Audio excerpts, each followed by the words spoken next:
नमस्ते, मेरा नाम है रजनी सिंह और आज हम एक बहुत ही इम्पॉर्टेंट और सेंसिटिव टॉपिक पर बात करेंगे जिसका नाम है ट्रांसजेंडर बिल।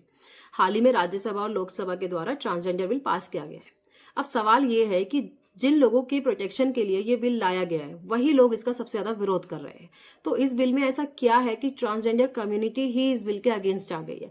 तो इसको समझने से पहले सबसे पहले हम समझेंगे कि 2014 से पहले ट्रांसजेंडर लोगों की क्या स्थिति थी। 2014 से पहले क्या था कि ट्रांसजेंडर लोगों को कुछ खास लीगल राइट्स थे नहीं उनके पास, ना ही फंडामेंटल राइट्स के अंडर कुछ खास प्रोटेक्शन मिलती थी और उन्हें कोई लीगल रिकग्नाइजेशन नहीं मिला था। But after 2014 NALSA versus union of India एक लैंडमार्क जजमेंट आई जिसने ट्रांसजेंडर कम्युनिटी को लीगल रिकग्नाइजेशन दिया और उन्हें थर्ड जेंडर के रूप में स्वीकार किया। उसके बाद 2019 में गवर्नमेंट एक प्रोटेक्शन बिल लेकर आई जिसके अंदर ट्रांसजेंडर कम्युनिटी को प्रोटेक्ट किया गया। अब सवाल यहाँ पर यह है कि भाई जब ऑलरेडी 2019 में गवर्नमेंट प्रोटेक्शन बिल लेकर आ चुकी है तो दोबारा से 2026 में ये नया लॉ लाने की जरूरत क्या है।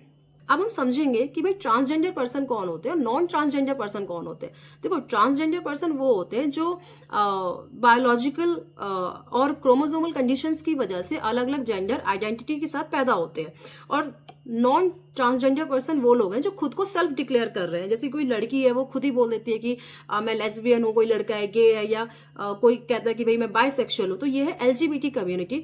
ये वो लोग हैं जो जो खुद ही अपने आप को डिक्लेयर कर रहे हैं कि भाई वो ट्रांसजेंडर कम्युनिटी में फॉल होते हैं।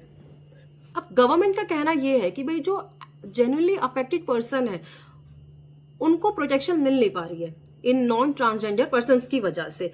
अब पहले क्या सिस्टम था ना कि पहले आप एक एप्लीकेशन देते हो, एक एफिडेविट देते हो और खुद ही सेल्फ डिक्लेयर कर देते हो कि भाई I am a transgender person. आपको एक सर्टिफिकेट इशू कर देती है गवर्नमेंट, ठीक है ना। अभी कंडीशन चेंज हो गई है 2026 के बिल के बाद।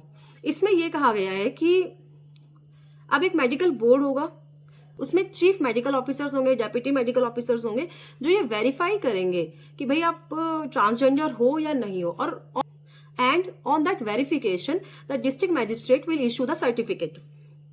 और अगर डीएम को डाउट होगा तो वो दोबारा से मेडिकल बोर्ड को बोल सकता है कि भाई दोबारा से वेरीफाई करो।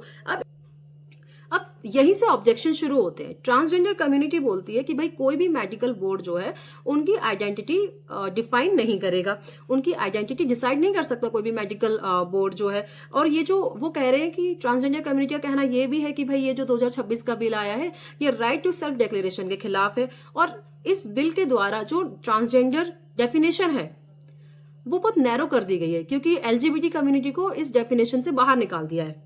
इस बिल में ना कुछ पनिशमेंट प्रोविजंस भी जोड़े गए हैं, जैसे कि अगर कोई व्यक्ति है किसी भी व्यक्ति को जबरदस्ती या धोखाधड़ी से ट्रांसजेंडर बनाता है तो उसको पनिशमेंट है 10 साल तक की पनिशमेंट है। और अगर इस बिल में एक पॉजिटिव चीज ये है कि भाई अगर किसी ट्रांसजेंडर पर्सन को एक्सप्लॉइट किया जाता है या भीख मंगवाई जाती है या घर से निकाला जाता है, बंधुआ मजदूरी कराई जाती है या फिर एक्सप्लॉइट किया जाता है तो उसके लिए भी 6 महीने से लेकर 2 साल तक की पनिशमेंट है।